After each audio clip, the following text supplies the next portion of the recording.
Colleghi, direi che possiamo iniziare.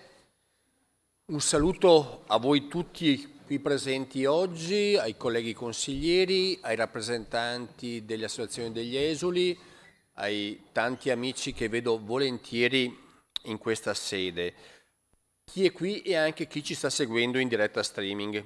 Porgo il ringraziamento dell'intero Consiglio regionale al professor Davide Rossi, che terrà appunto oggi la sua lezione magistrale sulla giornata del ricordo nell'anno della capitale europea della cultura congiunta fra le città di Nova Gorica e Gorizia. Il giorno del ricordo fu istituita con legge del 30 marzo del 2004, numero 92, con la quale si vuole conservare e rinnovare la memoria della tragedia degli italiani e di tutte le vittime delle foibe, dell'esodo delle loro terre degli istriani, fumiani e dalmati nel secondo dopoguerra e della più complessa vicenda del confine orientale. Sabato scorso, ricordando la figura di Alcide De Gasperi in un convegno sul tema dell'Europa e il futuro che ci attende, ho rammentato le vibrate parole dell'allora capo del governo che il 10 agosto del 1946 alla conferenza di pace a Parigi ammonì i vincitori del secondo conflitto mondiale sui rischi ai quali era esposta l'Italia menomata dalla realtà istriana e dalmata per accontentare le mire jugoslave. De Gasperi spiegò che si stavano ponendo, cito testualmente, espedienti che sarebbero causa di nuovi conflitti, causando una ferita insopportabile alla coscienza nazionale italiana. A qual pro dunque ostinarsi in una soluzione che rischia di creare nuovi guai? A qual pro voi vi chiuderete gli orecchi alle grida di dolore degli italiani dell'Istria? Era il 10 agosto, esattamente 8 giorni dopo, il 18 agosto 1946, sulla spiaggia di Vergarolla, a Pola, l'esplosione di materiale bellico che uccise oltre 100 italiani, un terzo dei quali bambini. La prima strage della neonata Repubblica Italiana, una strage ancora oggi impunita, emblema drammatico della violenza di quei mesi. Io negli ultimi anni ho partecipato a un paio di commemorazioni sulla strage di Vergarolla e devo dire che la sensibilità anche a Pola della regione istriana e della città di Pola è veramente cambiata su questo fatto ed è bello vedere appunto come la memoria condivisa sempre più si sta riscoprendo da entrambi i lati della frontiera. De Gasperi era stato inascoltato profeta di una tragedia epocale, un'autentica pulizia etnica inaccettabile, segnata da una violenza indicibile, una violenza che ancora oggi riecheggia in provocazioni inaccettabili, come quella che sabato scorso ha portato alla profanazione della foiba di Basovizza, con scritte ignobili e vergognose, che condanniamo senza esitazione e guardiamo invece al messaggio di pace e speranza che giunge da Gorizia. A 80 anni dalla fine della Seconda Guerra Mondiale guardiamo alla capitale europea della cultura ammirati e speranzosi per quanto raggiunto a Nova Gorica, Gorizia, salutando non solo la ritrovata unità di questa realtà, ma anche la felice scelta della data, l'8 febbraio, che in Slovenia è da tempo dedicato alla cultura, ma che ricorda contemporaneamente la scomparsa l'8 febbraio del 1849 del più importante poeta sloveno, Franz Prešeren, e la nascita l'8 febbraio del 1888 di Giuseppe Ungaretti, il poeta soldato che combatté sul Carso e che dalla sesta battaglia dell'Isonzo, quella che portò alla conquista di Gorizia, dette memorabile ricordo nella sua straordinaria San Martino sul Carso. Oggi Gorizia si svela nella sua intima coscienza, riscopre la sua identità, il suo essere ponte tra Mitteleuropa e ambito veneto. Gorizia dà all'Europa un messaggio di speranza. C'è un episodio ben noto ai goriziani, scarsamente conosciuto fuori dalla Venezia Giulia. Il 13 agosto del 1950 le autorità italo-jugoslave decisero per un giorno di aprire il valico di Casa Rossa a Gorizia, chiuso da 3 anni. Migliaia di persone si riversarono dalla Jugoslavia a Gorizia. Si trattò di un'invasione spontanea e pacifica. Era domenica, ma si aprirono i negozi. La città si rianimò, la gente non aveva soldi e scambiava uova e burro per comprare soprattutto scope di saggina, introvabili in Jugoslavia. Al calar del buio, i carri ripresero la strada di casa e le famiglie tenevano alte le loro scope come fossero dei preziosi trofei. Darco Brattina, intellettuale goriziano, senatore al Parlamento italiano, ricordò così quella giornata.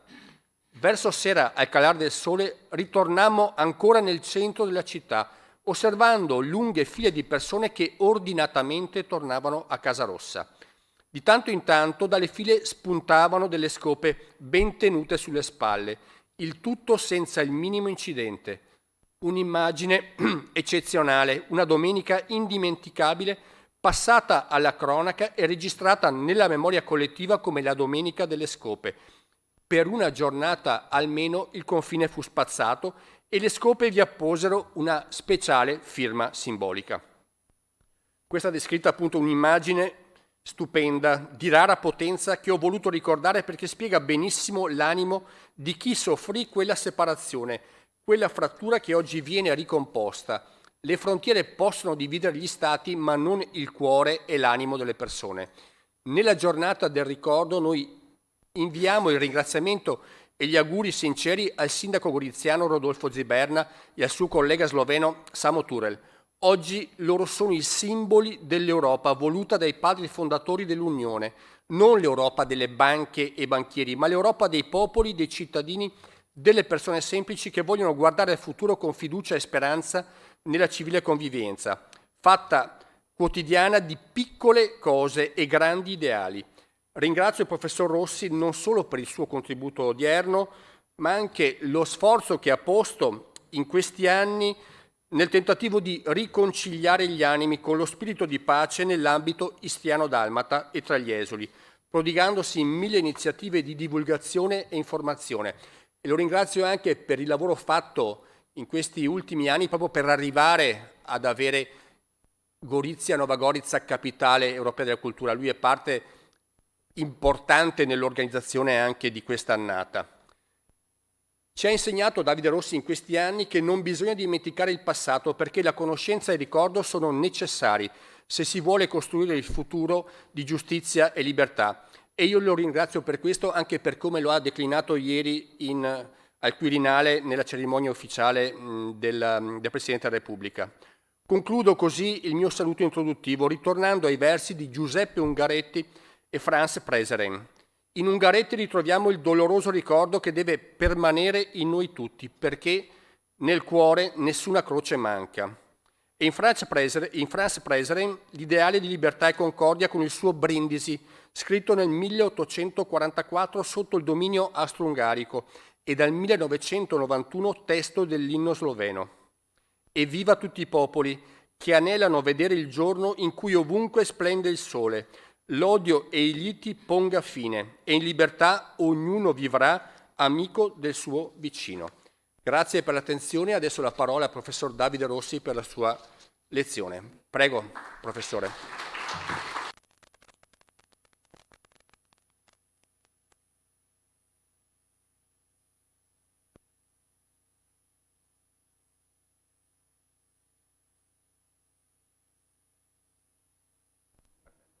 Scusate. Buongiorno a tutti, grazie di essere qui e un vivo ringraziamento al Presidente Ciambetti che da tanti anni è vicino alla nostra storia, mi ha dato più volte la possibilità di intervenire durante il giorno del ricordo e quest'anno anche l'onore di essere in questo consesso e quindi lo ringrazio doppiamente perché so che sente veramente vicino la storia che cerca oggi a braccio senza con l'intento di non tediarvi, di raccontarvi. Perché quando mi ha chiesto di intervenire oggi ho collegato il giorno del ricordo e la capitale europea della cultura? Perché io credo che coloro che hanno vissuto 80 anni fa, prima le foibe dopo l'esodo hanno svolto un compito. La mia famiglia è una di quelle. Oggi noi, io sono di terza generazione, abbiamo sicuramente un compito diverso. E mi rifaccio a una frase che ha detto il presidente Mattarella nel 2020. Noi siamo davanti a un bivio: se fare della storia del confine orientale, ma non solo di quella storia, ma lui l'ha detto di questa storia, l'unico elemento di rancore, l'unico elemento di revanchismo, oppure da lì, senza dimenticare, partire all'interno di una nuova prospettiva e di una nuova Europa. E quindi queste parole, ma assieme ad altre che mi sono state dette in questi anni, ho cercato di fare mie, perché pensare che nella stessa piazza che nel 1948 veniva deturpata da un muro, dove stanze da bagno e camere da letto, dove sale da cucina e salotti venivano divisi da un muro che nasceva prima del muro di Berlino, un muro che veniva battuto dopo il muro di Berlino. Oggi in quella stessa piazza, che si chiama Piazza dell'Europa in Slovenia e Piazza Transalpina in Italia, ci sia invece la possibilità di andare di qua e di là, secondo me è un qualcosa di impossibile a pensare neppure 20 anni fa, prima dell'istituzione del giorno del ricordo. Per cui questo era il senso di voler unire i due momenti, con anche non la fatalità ma la provvidenza, per cui l'8 febbraio si è inaugurata la capitale della cultura e 2 giorni dopo si è celebrato il giorno del ricordo. Per questo è un momento epocale, perché non bisogna dimenticare.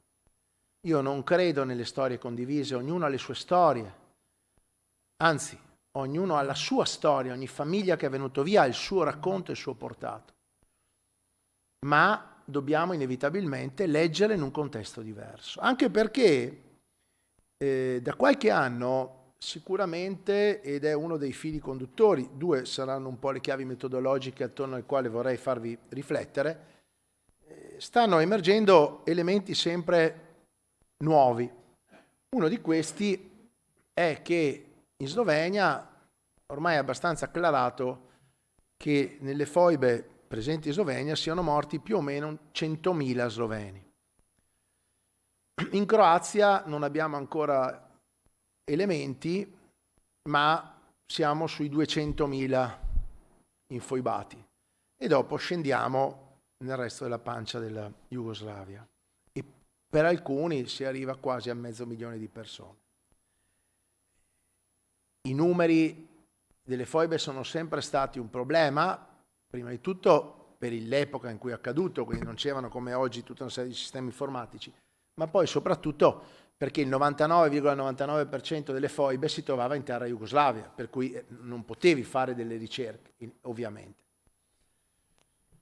Però il fatto che gli sloveni abbiano trovato nelle loro foibe 100.000 persone sta a significare che cosa? Ed è appunto il primo motivo di riflessione. Che quello che fece Tito, più che una pulizia etnica, era una pulizia ideologica. Lui voleva eliminare tutti quelli che non erano ideologicamente allineati con la realizzazione del socialismo reale. Gli italiani sono stati 8-10.000 tra le foibe dell'autunno del 43 e dell'estate del 45 e gli sloveni sono stati quindi 90 o 100.000.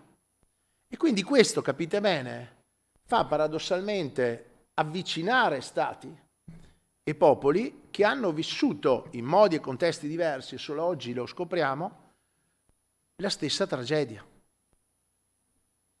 In chiave prettamente ideologica. Quando è diventato Presidente della Repubblica Jansa, qualche anno fa, Jansa aveva introdotto una legge un giorno contro gli eccidi del comunismo e lui aveva raccontato che i suoi nonni erano stati infoibati. Quindi capite che queste nuove scoperte, che sono all'inizio, ma fanno inevitabilmente leggere quanto accaduto secondo una prospettiva diversa, o comunque aumentando il grado di complessità. Per cui l'italiano era sicuramente l'ideal tipo, era cattolico, parlava una lingua diversa, aveva un cognome diverso, era borghese, abitava nelle coste, ma oltre all'italiano la furia di Tito ha colpito croati, sloveni e via discorrendo. Quindi questa è sicuramente la prima chiave di riflessione, per cui oggi con la Slovenia e la Croazia si cercano di fare ricerche e ricostruzioni che erano impossibili a pensare sicuramente 20 o 30 anni fa. Poi vi do già l'altra chiave di lettura che accompagnerà un po' la mia chiacchierata di oggi e di cui sono sempre più convinto, più studio questi avvenimenti, è che tutto quello che è accaduto sicuramente non è passato attraverso il governo e le scelte italiane. Cioè, noi eravamo, diciamo così, uno Stato satellite e tutto quello che accadeva in alti consessi. Abbiamo subito, le popolazioni dell'Istria hanno subito quello che accadeva in teatri e in consessi molto distanti da Roma e fuori dal governo italiano. Prova ne sia, ci arriveremo, le parole che dirà nell'agosto del 46 De Gasperi alla conferenza di Parigi, quando l'8 agosto si alza a parlare. L'Italia non era uno Stato che partecipava alla conferenza di Parigi. L'Italia era uno Stato invitato che doveva subire le decisioni che a Parigi si prendevano tra gli Stati alleati e gli Stati che avevano perso la guerra, ad eccezione dei due Stati più importanti, Germania e Giappone, che avevano una strada loro. C'erano tutti gli altri Stati che avevano perduto la guerra e che erano appunto le potenze, diciamo così, minori, ma che avevano perduto la guerra, e l'Italia va tra quelli, e quindi De Gasperi si alza e dice: prendo la parola, sapendo che a parte la stima che avete voi nei miei confronti, tutto è contro di noi, perché noi siamo uno Stato perdente. Quindi tutto quello che accade, che l'Italia subisce fino, secondo me, agli anni 90, è non certamente deciso in Italia, ma passa sopra la testa dei poveri italiani d'Istria, Fiume e Dalmazia, che devono subire decisioni non del proprio governo, ma assolutamente superiori. Prima il Presidente Ciambetti ricordava questo episodio che è passato alla storia come la Domenica delle Scope. Io è da anni che cerco di capire che cosa accadde quella domenica, non ci sono documenti, non si riesce a capire perché quel giorno quella frontiera si aprì e queste persone per un giorno si erano potute rincontrare e riabbracciare. Quest'anno, appunto, 2025 è l'anno della Capitale della Cultura, è l'anno di tanti anniversari, 1915, 1945, 1975. 1915 è l'anno dell'entrata in guerra dell'Italia all'interno della Grande Guerra, del primo conflitto mondiale. Perché è importante per la nostra storia? È importante perché l'Italia entra in guerra un anno dopo le altre potenze per un motivo, uno solo: concludere il risorgimento italiano. Cosa mancava al risorgimento italiano? Trento, Trieste, Fiume, Zara, Pola. Si entra in guerra per chiudere il risorgimento italiano, proprio per queste terre che paradossalmente, ma l'Italia ha 160 anni, non ne ha 1000 come istituzione, sono state italiane solo per 20 anni, ma la loro tradizione è una tradizione da sempre in seno alla cultura italiana, prima latina, poi veneta. I mercanti veneziani scrivono nei loro diari che si sentivano a casa quando arrivavano a Zara, quando vedevano a Ragusa di Dalmazia i campanili uguali ai campanili di Venezia. Dante pone a Pola e al Carnaro che i suoi termini bagna, ottavo canto del Purgatorio, nono canto del Purgatorio. Cioè facevano parte chiaramente dell'alveo italiano, esattamente come gli altri stati preunitari all'interno dei quali si era battuti nella prima, seconda e terza guerra di risorgimento. La Grande Guerra appunto si entra proprio per completare questo percorso che verrà completato. Poi c'è tutto la vittoria mutilata, come dirà D'Annunzio intitolando un suo famoso editoriale del Corriere della Sera, l'impresa di Fiume e i trattati di Rapallo, ma il confine orientale, Trento e Trieste e Pola e Zara, rientrano nell'alveo dei territori del Regno d'Italia. 1945 è l'altro anniversario, 80 anni dalla liberazione, ma liberazione che non arriva a Trieste.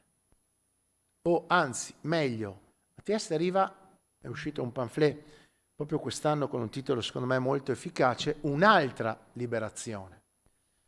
Le truppe alleate si fermano a Duino, che è un piccolo comune alle porte di Trieste. In questo castello c'è un problema tecnico tra eserciti, perché è il generale Alexander che comanda le truppe in Italia, un americano, ma a Duino ci sono i neozelandesi.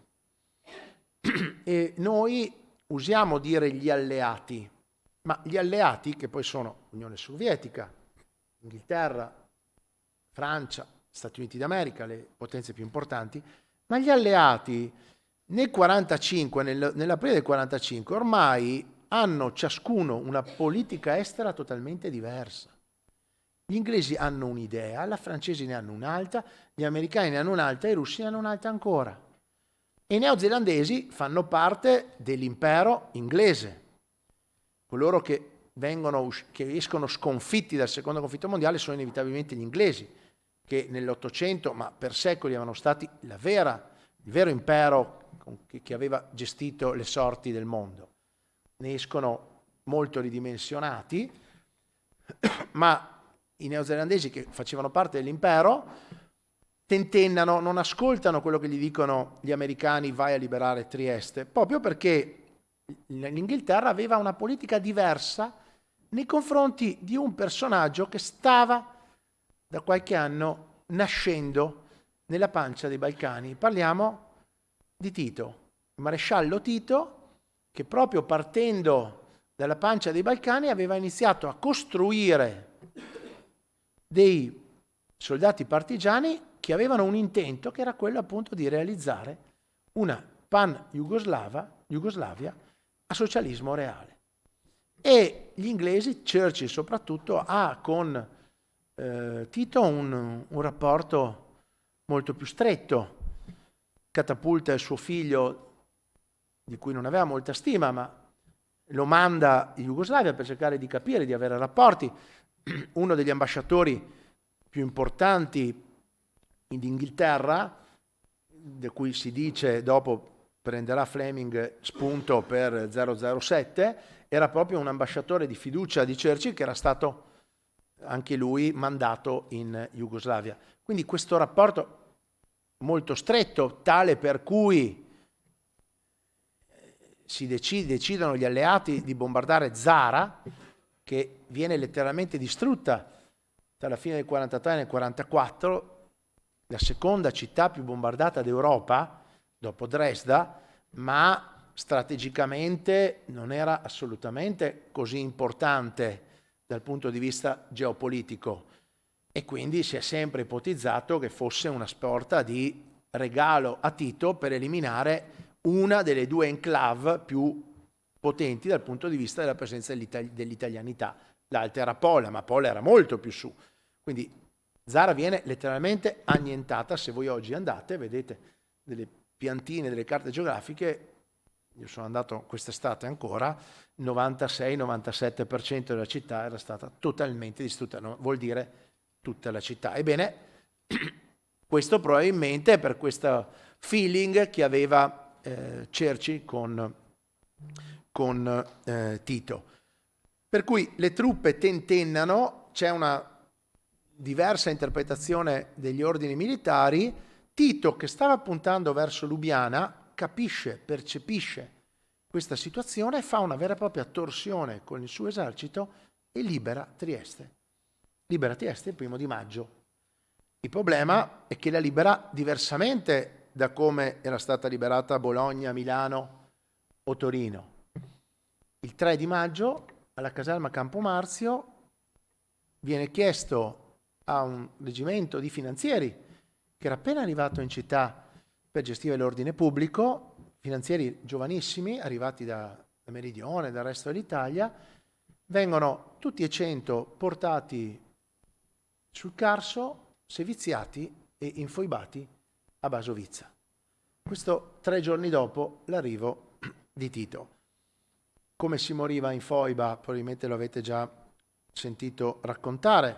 Foibe sono queste cavità carsiche profonde 60, 80, 100, 200 metri, venivano tutti legati ai polsi e il primo e ogni tanto a qualcun altro veniva sparato un colpo in testa, era sicuramente più fortunato perché moriva lì, il suo corpo esanime cadeva nella foiba e trascinava dietro tutti gli altri e quindi spesso e volentieri le persone cadendo prendevano botte, prendevano colpi in testa e morivano i più fortunati subito e gli altri agonizzanti nei giorni successivi. In più questo rito ancestrale macabro che veniva proprio dalla cultura slava, per cui spesso buttavano dentro anche un cane che doveva far non uscire le anime dei morti in quelle foibe.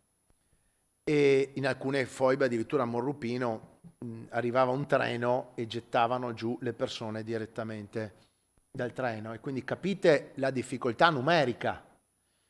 E come si calcolano le persone morte nelle foibe nel modo più macabro possibile?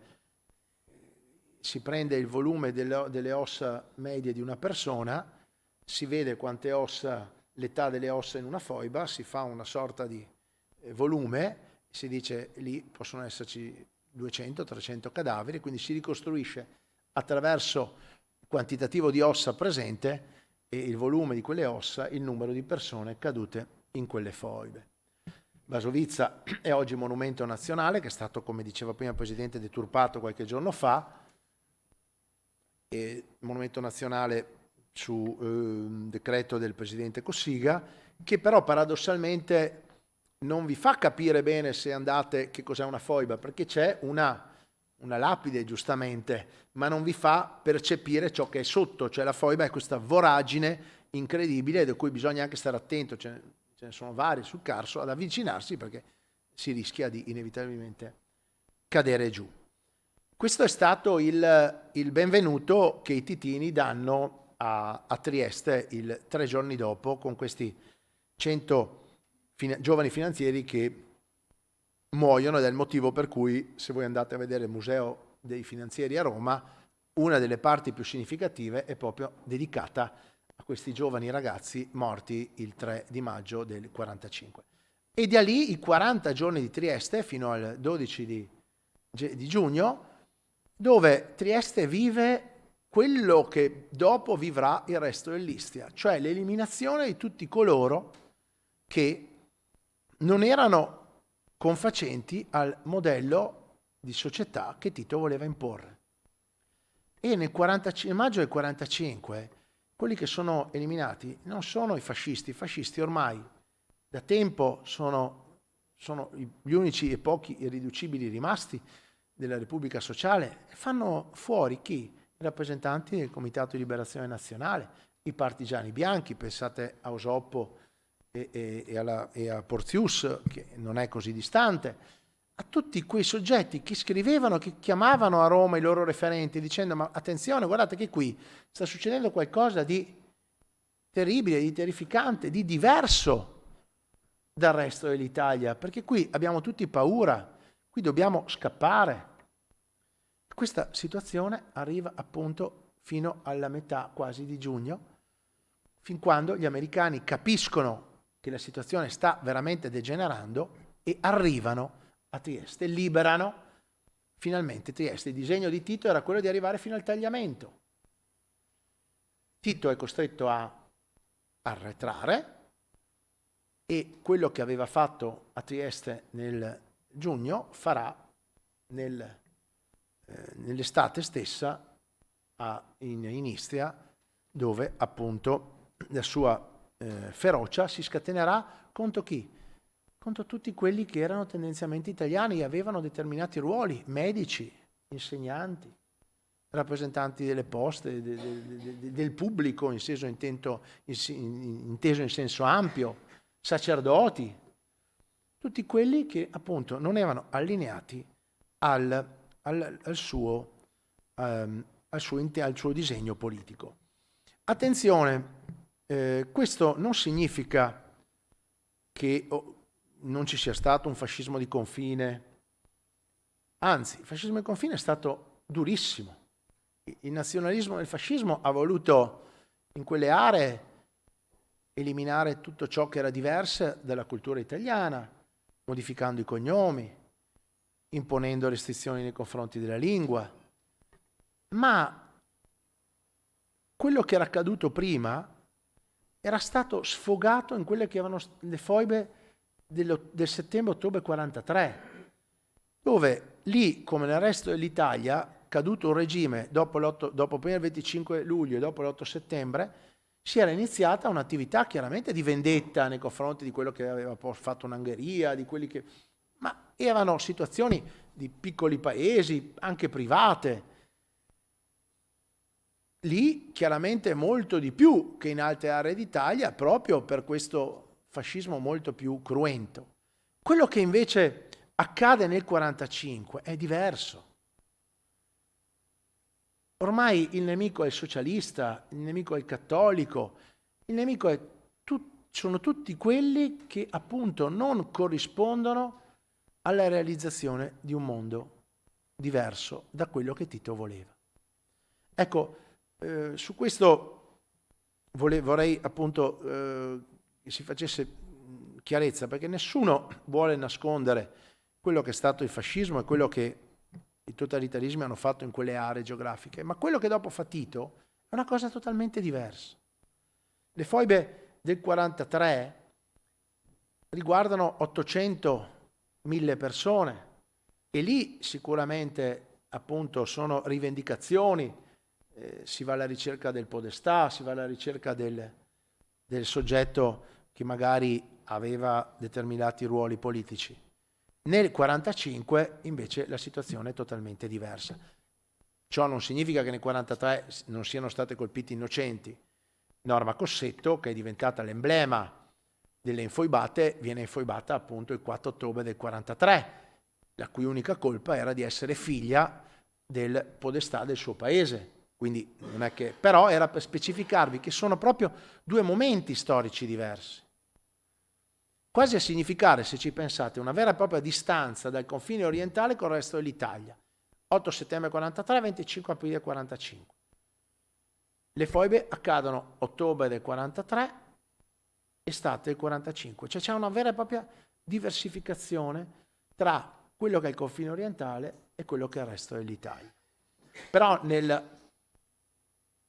del 45 la furia di Tito è una furia che vuole eliminare e vuole far capire che quelle zone devono essere sue. Perché lui vuole creare un nuovo Stato federale con un disegno politico chiaro. E che è il motivo, tornando a quello che vi dicevo prima, per cui fa fuori 90.000 sloveni, 100.000 croati, tutti quelli che non erano confacenti alla sua ideologia. L'anno successivo, 1946, in Italia si vota il 2 giugno, si vota in tutta Italia, tranne che nel confine orientale. Nel marzo si indicano le elezioni, le prime elezioni libere, dove votano donne e uomini, segrete, e con il pluralismo dei partiti, dove il 2 giugno si sceglie sia la preferenza istituzionale tra Repubblica e Monarchia, ma anche i rappresentanti alla Costituente. E il confine orientale non può esprimere i propri rappresentanti. Paradossalmente Trieste, Pola, Fiume la parte del Carso, Gorizia, non votano i loro rappresentanti, mancano in costituenti i 13 rappresentanti di quelle zone, voteranno Tende e Briga, che sono invece comuni della parte occidentale del confine, che dopo invece saranno ceduti alla Francia. Se, come noi conosciamo, la Costituzione è il tessuto connettivo della Repubblica, che contiene i principi valoriali a cui noi ci riferiamo, capite che il fatto che Trieste, Gorizia e quelle zone non abbiano votato è veramente un segno di come quelle terre hanno sofferto di non aver potuto partecipare alla ricostruzione del proprio paese. Perché non si era potuto votare? Per quello che vi accennavo, cioè per il fatto che quelle zone non si sapeva ancora di come poteva finire la storia. E quindi per motivi di ordine pubblico, se a marzo indicano le elezioni e fanno 12 circoscrizioni, a maggio decidono che la 12ª circoscrizione, quella di Trieste, Pola e Zara, non andrà a votare.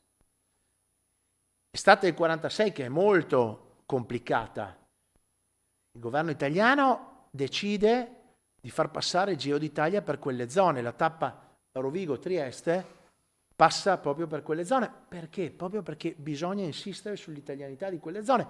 A Pieris il Giro d'Italia viene fermato dai titini, che non impediscono che la tappa sia conclusa.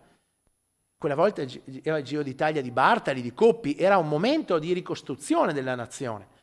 È un segnale forte. Il Giro d'Italia interrompe la tappa, Bartali, Coppi scelgono di trasferirsi dove dopo ci sarà la partenza del giorno successivo, invece i corridori triestini capiscono il senso di cosa significhi per Trieste l'arrivo del Giro d'Italia, scelgono solo loro, si bloccano i tempi per decidere chi vince il Giro, ma i corridori triestini arrivano assieme a Trieste, sanno che cosa significa per i triestini quella tappa, quel senso arrivare in quella città.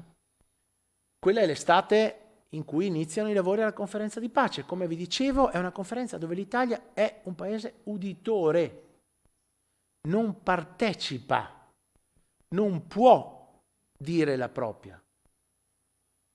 E la prova provata sarà il contenuto del trattato di pace, che viene stipulato appunto il 10 febbraio del 47. Il giorno del ricordo è appunto celebrato il 10 febbraio perché è la data della stipula del trattato multilaterale che l'Italia non firma, che l'Italia subisce, cioè firma nel senso che accetta le condizioni e che è evidentemente punitivo. L'Italia perde tutte le colonie. Attenzione, all'epoca tutti i paesi avevano le colonie, l'Italia le perde, pensava di tenerle, ma non riesce a tenerle. Perde, come vi dicevo prima, Tende e Briga nel confine occidentale, è costretto a una serie incredibile di danni e debiti di guerra, tutta la flotta militare viene data e divisa tra inglesi e russi, ma soprattutto la parte che maggiormente evidenzia la perdita e il carattere appunto punitivo è che viene letteralmente moncata nel confine orientale. Fiume, Pola, Zara, tutte queste terre vengono cedute alla Jugoslavia, ma non solo, anche Trieste. Perché? Perché si forma il territorio libero di Trieste, TLT, che viene dato in gestione alla costituenda Organizzazione delle Nazioni Unite, che stava nascendo in sostituzione della Società delle Nazioni.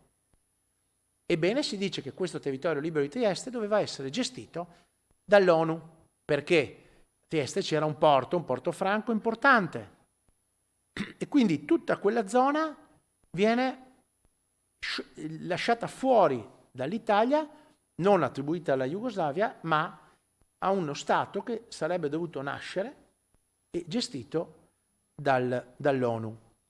Cosa accadrà?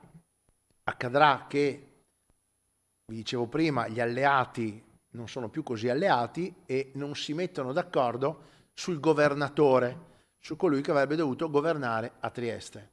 E quindi il TLT rimane gestito secondo delle declinazioni che avevano già state fatte in precedenza da delle linee tracciate da Morgan, che era un colonnello, assieme anche ai francesi, adesso non vi tedio eccessivamente, ma tale per cui il territorio libero di Trieste era stato diviso in due aree, zona A e zona B. La zona B, che era appunto gestita dal governo militare della Repubblica Sociale di Jugoslavia, e la zona A dal governo militare alleato, che appunto doveva essere gestito da questo governatore che non era stato nominato. Per cui c'era questo territorio libero di Trieste con una zona A attribuita al governo militare alleato, che quindi era gestito provvisoriamente dagli inglesi, e la zona B che era stata attribuita all'amministrazione militare di Jugoslavia. Dopo ci torneremo.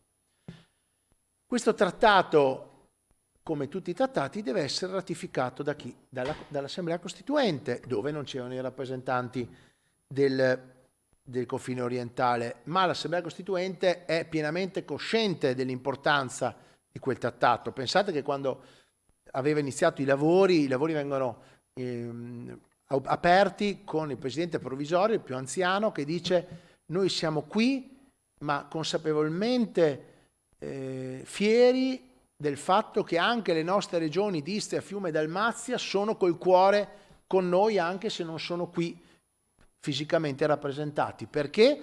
Perché noi dobbiamo adoperarci affinché anche per quelle terre sia fatto il meglio. E i verbali raccontano di fragorosi applausi, cioè il tema del confine orientale era un tema sentito all'epoca e era ben presente nelle coscienze dei costituenti.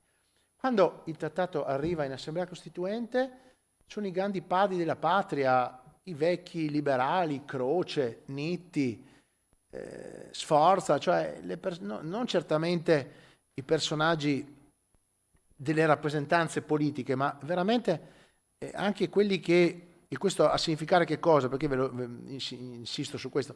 Perché non avevano più giochi di parte, ma erano i padri della patria, del vecchio liberalismo giolittiano, che intervengono dicendo: Benedetto Croce, ma perché io devo ratificare un trattato che è una vera e propria notifica?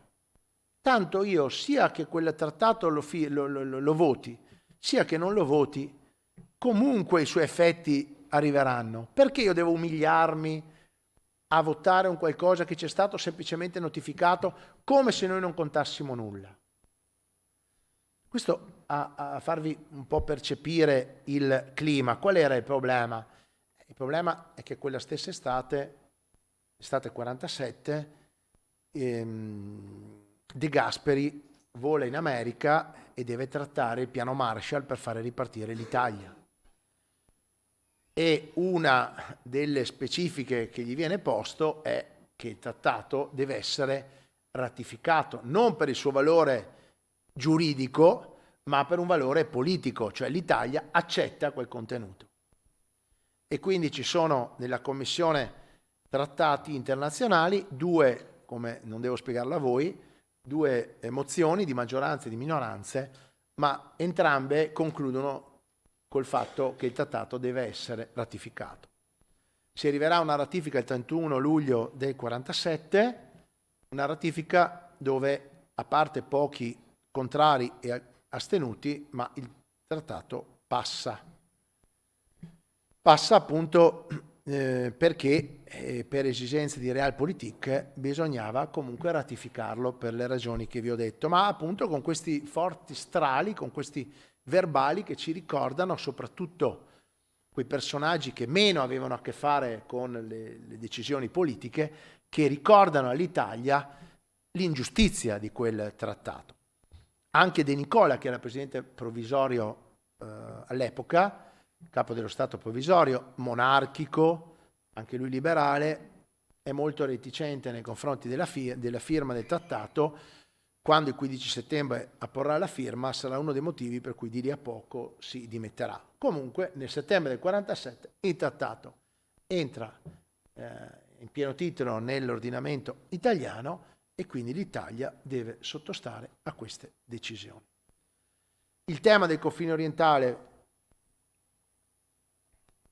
condiziona anche i lavori della Costituente, pensate alle regioni, se vi andate a leggere i verbali c'era un'idea di un grande Veneto, probabilmente il Pordenonese doveva far parte della regione Veneto, magari la parte del lago di Garda doveva essere spostata in un'altra zona. Qual era il problema? È che noi possiamo parlare di tracciare delle linee se abbiamo dei confini. Siccome non sapevamo quali fossero i confini, era molto difficile decidere, perché un discorso era se solo Gorizia rimaneva italiano, un'altra se rimaneva Trieste, un'altra se rimaneva Fiume, un'altra se rimaneva Pola, un'altra se rimaneva Zara. Cambiando i confini era difficile anche gestire tutta una serie di questioni, tanto che la 10ª disposizione transitoria che cosa decide? Definisce che la regione Friuli Venezia Giulia non nasca. Si deve aspettare future decisioni. C'è una regione speciale, ma che non nasce, che viene lasciata così in itinere aleatoria, perché evidentemente non è ancora definita dal punto di vista proprio geografico. Quando cambieranno le cose? Nel 53. Nel 53 il confine orientale ritorna un tema fondamentale. Le elezioni del 48 avevano normalmente sparigliato le carte. Nel 48 ci sono le elezioni politiche dove fortissimamente si scontrano partiti.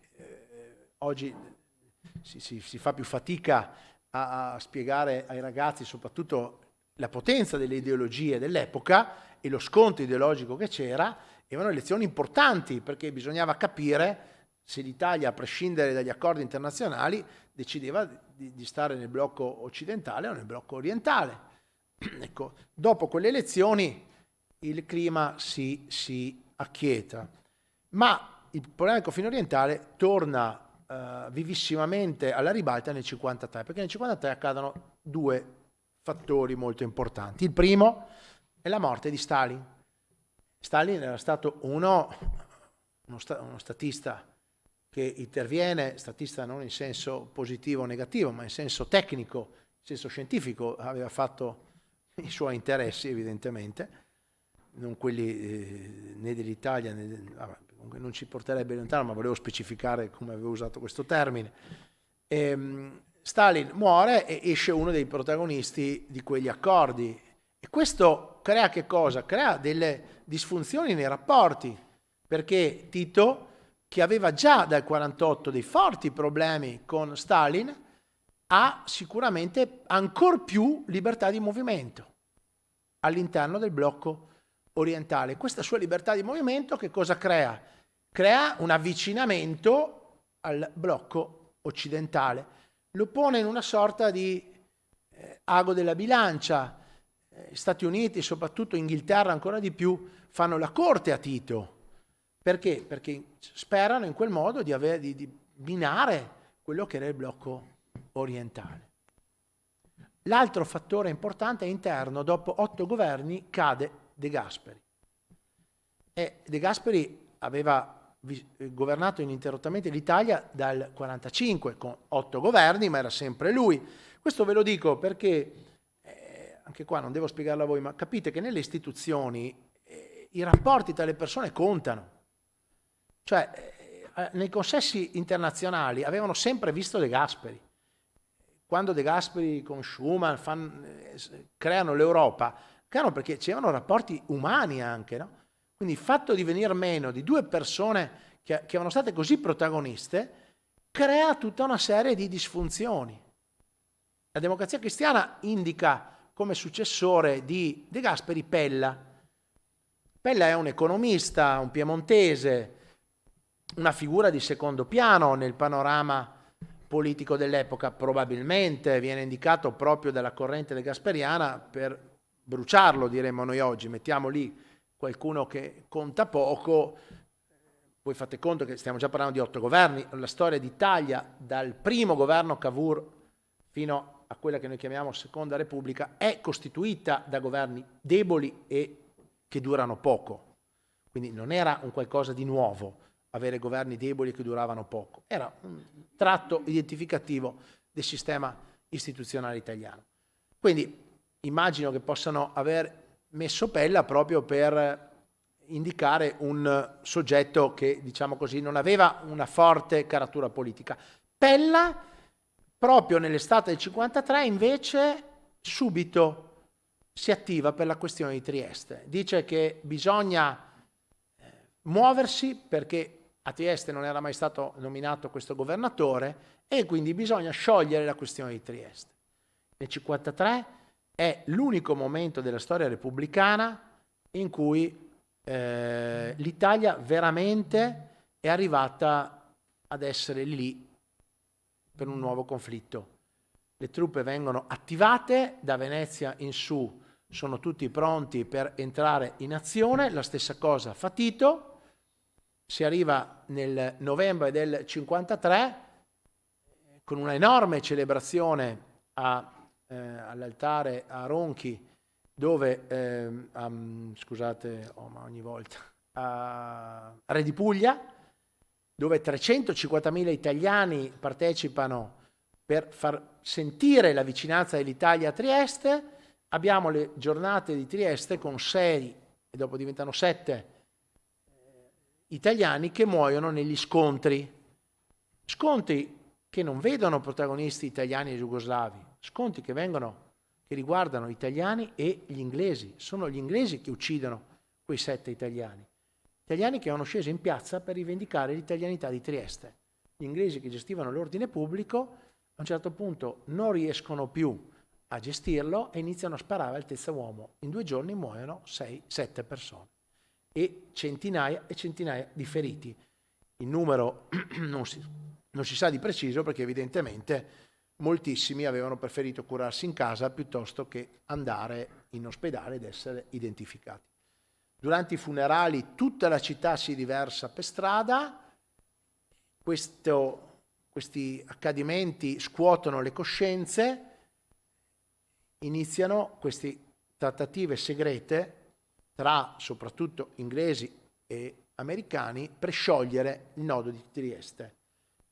Esattamente un anno dopo, nel novembre del 54, viene firmato un memorandum con cui si stabilisce che il territorio libero di Trieste era assegnato alla sovranità civile italiana, mentre la zona B era assegnata all'amministrazione civile jugoslava.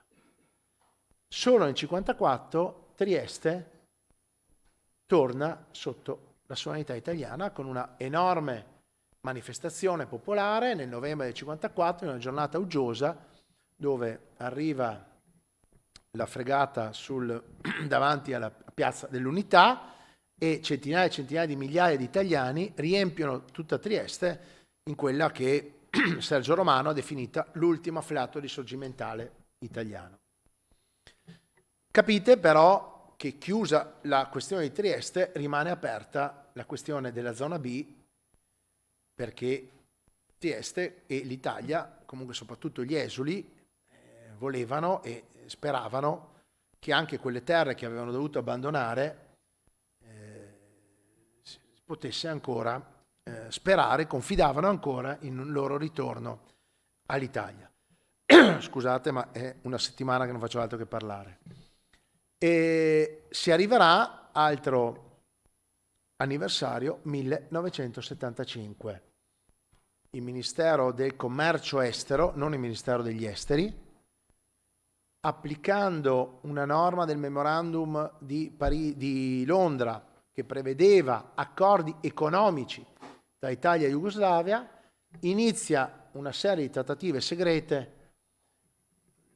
utilizzando personaggi, diciamo così, non di primo profilo dei vari ministeri, che erano stati già coinvolti in altri accadimenti della storia istituzionale italiana dell'epoca, una serie di trattative che porteranno a un trattato il cui contenuto sostanzialmente era lo specchio di quello che era stato già siglato nel 1954 e di quello che era già stato previsto nel 1947. Cioè tutta la parte dell'Istria, di Fiume, di Pola e di Zara era ceduta alla Repubblica di Jugoslavia. Il trattato viene firmato ad Osimo. Osimo viene scelta perché?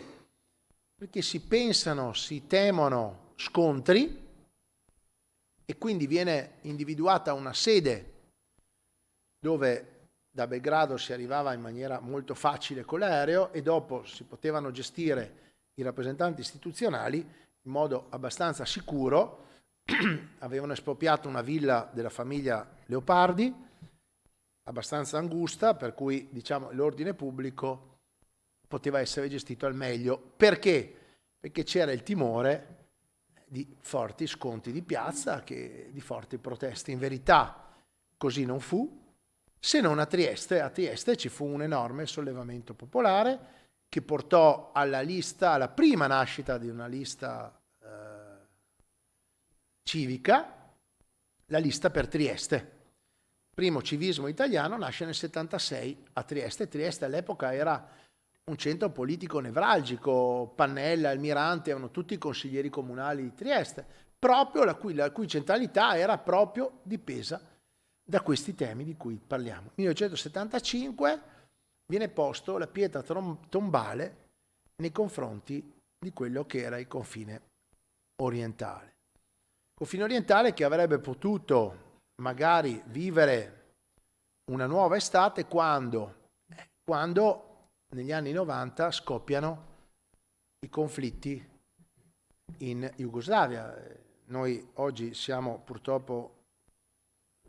vivendo una nuova ondata di guerra in Europa, ma il primo vero conflitto post seconda guerra mondiale che abbiamo avuto nel nostro vecchio continente si è vissuto dal 90 al 2000, dal 90 al 99, quel decennio in Jugoslavia. Spesso ce lo dimentichiamo, ma fu così. Ecco, probabilmente quegli anni avremmo potuto gestire politicamente la questione in modo diverso, ma l'Italia viveva Tangentopoli, viveva un momento di enorme crisi politica interna e non aveva sicuramente una forza per iniziare un'attività di politica estera, capite bene, molto complessa nei confronti non solo di quelle realtà che stavano nascendo, ma anche e soprattutto con le altre potenze internazionali. Chi decise sostanzialmente, diciamo così, le definizioni geografiche di quei territori? Sicuramente un ruolo nodale lo ebbe la Germania, sicuramente gli Stati Uniti d'America, l'Inghilterra e la Francia. E quindi questo, nel volgermi alla conclusione, si ricollega a quello che vi avevo cercato di dire all'inizio dal punto di vista metodologico. Cioè il confine orientale, la storia del confine orientale, la complessità del confine orientale del secondo Novecento sicuramente ha visto patire gli italiani di Istria, Fiume e la Dalmazia, ma le decisioni che venivano prese erano decisioni che venivano prese molto fuori da quelle aree, molto superiormente anche all'Italia, in consessi totalmente diversi. Noi non abbiamo avuto nessun ruolo in quelle partite. Siamo stati meri esecutori di decisioni che venivano da altri paesi. Perché? Perché l'Italia aveva perduto la guerra. Quindi inevitabilmente eravamo considerato un'area satellitare e le rivendicazioni italiane in tema di politica estera erano rivendicazioni che non avevano un costrutto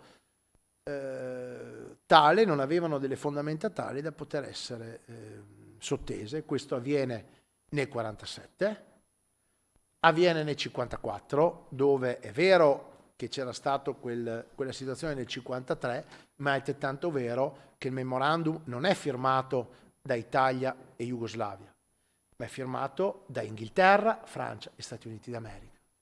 Ed è altrettanto vero nel 75, dove anche lì patiamo per l'ennesima volta questi rapporti che molte di queste nazioni avevano con la Jugoslavia. Voi fate conto, io prima vi ho raccontato dei rapporti privilegiati tra Churchill e la burocrazia inglese, altrettanto avranno negli anni 70 gli americani. Un giovane Joe Biden viene mandato in Jugoslavia per avere rapporti commerciali con la Jugoslavia e ritorna negli Stati Uniti e c'è questo documento in cui entusiasticamente dice di aver incontrato Tito e di aver sottoscritto una serie di accordi in cui appunto lui vede nella Repubblica di Jugoslavia un sicuro partner degli Stati Uniti.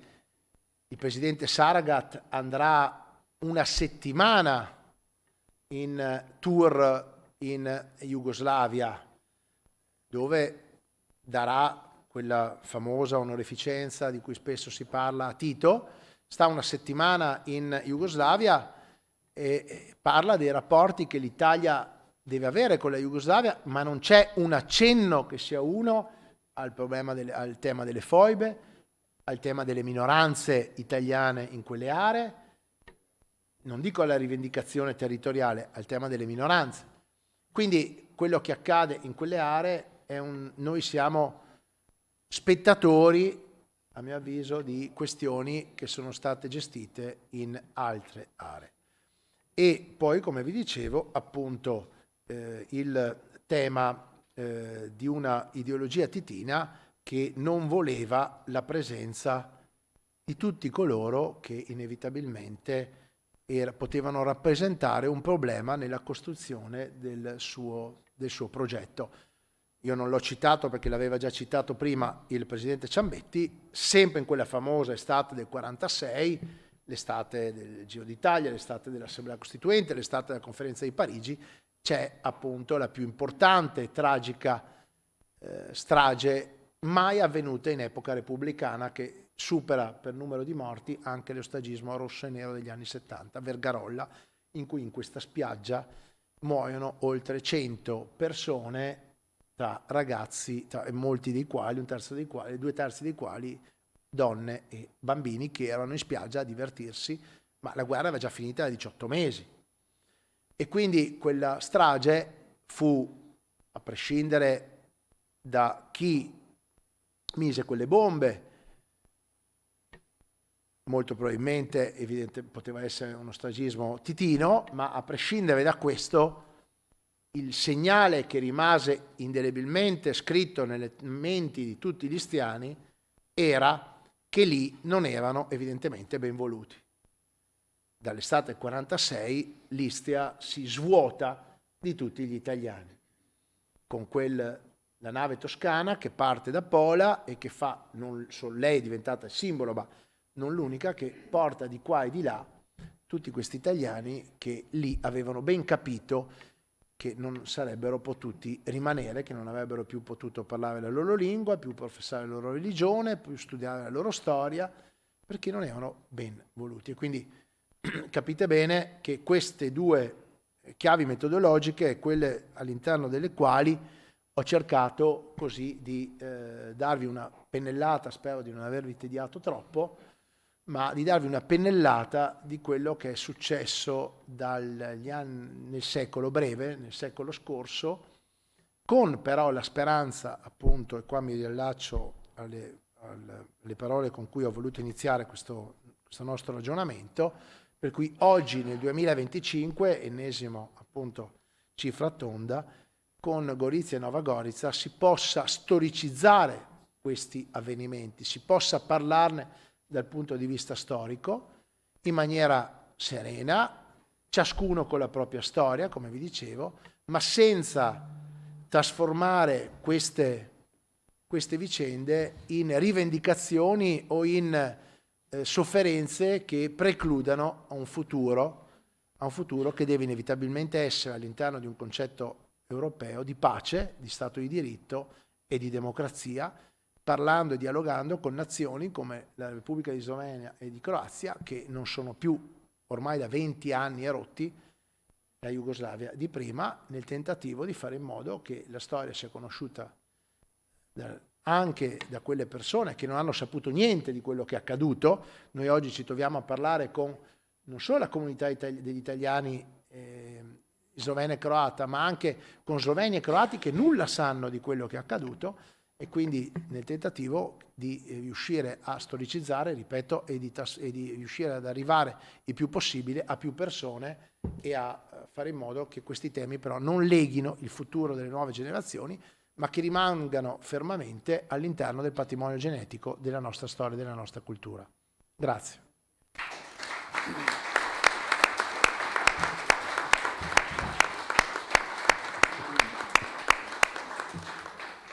Grazie al professor Davide Rossi, profondo conoscitore appunto di queste tematiche, sia per passione e vicende familiari, ma anche perché appunto le insegna ai ragazzi all'università. Ricordo che appunto Gorizia è molto vicina a noi, ha un panel di iniziative e di attività molto interessanti.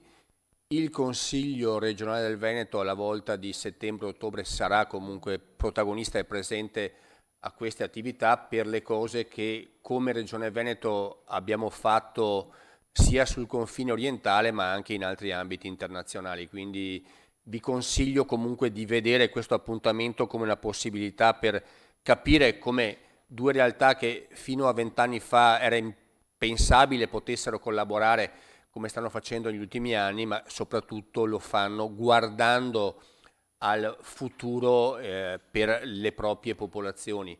Diciamo che la situazione politica in Slovenia in questo momento magari non aiuta a traguardare molto lontano, anche in altri paesi ci sono situazioni appunto di dinamiche politiche non sempre lineari, in questo momento la Slovenia lo sta vivendo, però ripeto, i due sindaci che sono protagonisti di questa annata invece sono persone sia Turen che Ziberna che sanno secondo me guardare al futuro in maniera importante, quindi partecipate all'anno della Capitale Europea della Cultura che spunti di ragionamento e riflessione ce ne sono.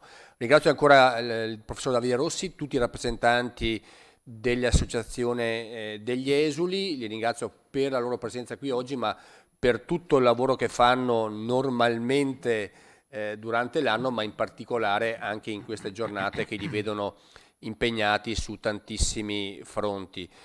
Un ultimo appunto, chi ha visto ieri sera il film dedicato alla vita di Ege Hafner su Rai 1, penso abbia potuto cogliere il messaggio che manda quel film non tanto sulle vicende tragiche che sono riportate comunque delle foibe, ma di come gli esuli hanno dovuto affrontare il loro arrivo in Italia e di come e con che dignità, ripeto, hanno affrontato sfide pesantissime, dense anche di episodi poco gradevoli per chi appunto arrivava da quelle terre. E ricordo, mi permetto sommessamente, che nel febbraio del 2020 assieme al vicepresidente Giorgetti partì da qui un piccolo seme, un docufilm presentato qui che raccontava la vita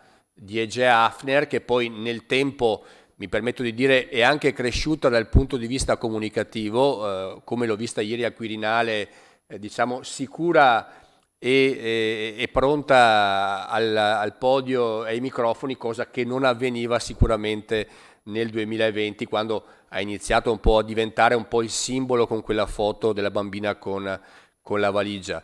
Per me, mi permetto anche di dire che insomma sempre questo Consiglio regionale ha aiutato un altro film ultimamente apparso, Rotta a 360 gradi, Ritorno alla terra dei padri, con un altro protagonista, Giulio Marongiu. Anche ieri lui, sicuramente per lui una grande sfida parlare al microfono davanti ai massimi rappresentanti dello Stato, ma anche lui con la sua storia non di rivendicazione ma di orgoglio e di sguardo verso il futuro. Per una persona di oltre 86 anni mi sembra un grande messaggio. Grazie ancora per la vostra partecipazione e grazie ancora ai relatori e a tutti gli amici presenti qui oggi.